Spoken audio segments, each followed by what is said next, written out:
မြို့မှာ မင်းကတခါဝယ်ကြည့်ဘူးလို့လားငူဒီငါ့ကိုပြောရအောင် လီးဝေကျွေးဘူး အား60အဲ့ဒီစီရောက်လာတော့ချုပ်လို့မရအောင် တော့ရောနော်ငါစေးဝေကျွေး ဘာဖြစ်ကြွေးတော့အဲ့မင်းလား သူရှင်းနေဝေကျွေးတာပါဘယ်ဝေကျွေး မင်းစလာကြရပဲအဲ့ဒီဖြိုကြီးတခါပဲစားပူတာဟာခုချီပြောလို့မပြီးသေးဘူးဘယ်နှလားရှိပြီတော့ တခါမကောက်ဘူးရ ငါကြွေးတာအများကြီးရင်းစားတယ်ခုမှလာပြောနေတယ်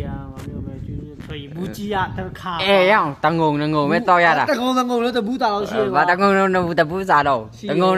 ဘာလို့တပူးစားရှိမတော့ တစပီတဘူးတာပါ ဘာစပီတပူးစားတော့ မျိုးစပီတဘူးရလိုင်းဒီရပဲကျွေး အေး သူရှင်းတဲ့ဘာရီတော့ကွာ ဘာရီတော့ သူရှင်းတဲ့ မဘိုးရတဲ့ငါတို့ဝဲတာရအောင် တီးတော့ကျိုရမုံကိုချစ်နေတီး မင်းကဝယ်ပြေးဘူးလို့လားမင်းလည်းငါဝယ်ကျွေးတယ်ဦးနေလည်းငါဝယ်ကျွေးတယ် ဘယ်ပါလို့ မင်းစားပြီပဲဘာတော့မလို့ပြီးတော့ခုမှမသိချင်အောင်ဆောင်နေနဲ့ရအောင် ဟုတ်တယ်အဲ့ဒါသမီးကိုသမီးဘာမှမသိဘူးငါပြောတယ် ဘာတမင်းဘာမဆိုင်ဘူးတော့မဆိုင်ဘူး ငါစားဖို့မစားဘူး